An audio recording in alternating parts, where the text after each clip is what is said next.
obviously disappointed. It's a big test match, and yeah, I think the All Blacks played well. They used the opportunities they had, and yeah, they won today. So obviously disappointed that that we didn't get the win.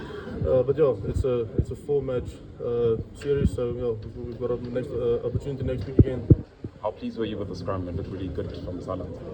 Yeah, obviously, it's we and the All Blacks, we both have a good scrum culture, and we pride ourselves in our scrums. And yeah, obviously they got a few results going their way, and the same with us. Obviously, there's always lots to work on in the scrum, and it's not just one guy; it's a whole pack. So credit to our pack, and obviously to them who really scrummed well. So yeah. How did you assess that last 10 minutes, obviously, with having those 2 yellow cards? Yeah, it's obviously not ideal playing a test with 13 players, but then again, asking about the scrums, Zach and Jan Hendrik, and yeah, they scrummed the 7 boys for the last 10 minutes.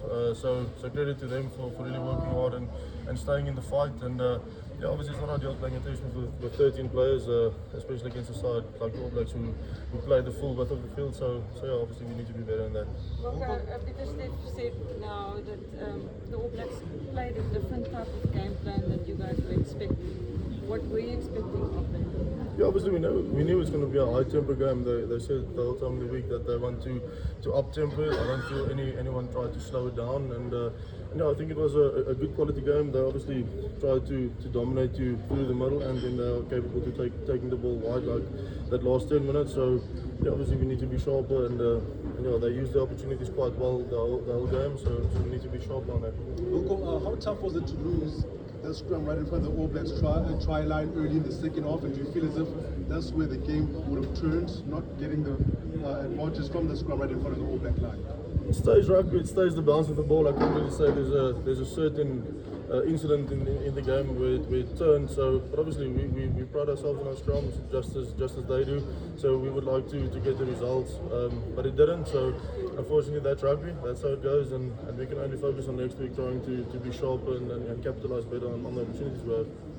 Ek kom die Afrikaans vra net toe die Springbok het gedomineer in die skrums. Hoe moeilik was dit aan buitekant vir julle en ook hoe die All Blacks se skrums? Ja, obviously hulle het 'n goeie skram, hulle het 'n baie goeie pak, baie ervare spelers en dis nooit maklik nie. Ek dink dit was een maklike skram in enige toets, maar ook nie saak teen Matsaland, die speel nie so hulle het 'n paar resultate hulle kant toe gekry en ons het gekry. So ja, ons het baie om te werk. Ons nooit 'n week waar jy kan sê dis net nou goed geskram dat jy niks doen. Daar's elke week iets waarna jy kan werk, en ja, dis nie net een ou wat ons sien moet wees nie. Dis 8 ouens en 'n paar op die bench. So daar's baie om te werk, en ja, ons sal ander graaf en ander so fokus. Dit was 'n wedstryd van 2 helftes, 1 punt rustig. Wat het verkeerd gegaan in die tweede helfte? Ja, ek dink hulle moet net hulle geleenthede beter gebruik. Die laaste 10 minute met 30 ouens te speel is moeilik om te defend in 'n stand wat so goed te tyk soos All Blacks. Hulle forward kan domineer, hulle backs van die bal wyd speel, so dit is moeilik om te defend met 13 ouens, en ja, net amper so hulle het hulle geleenthede gebruik reg deur die wedstryd. As daar kans is vir hulle om te capitalise, het hulle, en ja, hulle krediet vir hulle het goed gespeel, en ja, dis obviously sag hulle verloor in Suid-Afrika om te sê op hulle spark, maar dis deel van dit, en hulle het regtig gespeel. 1-0 vir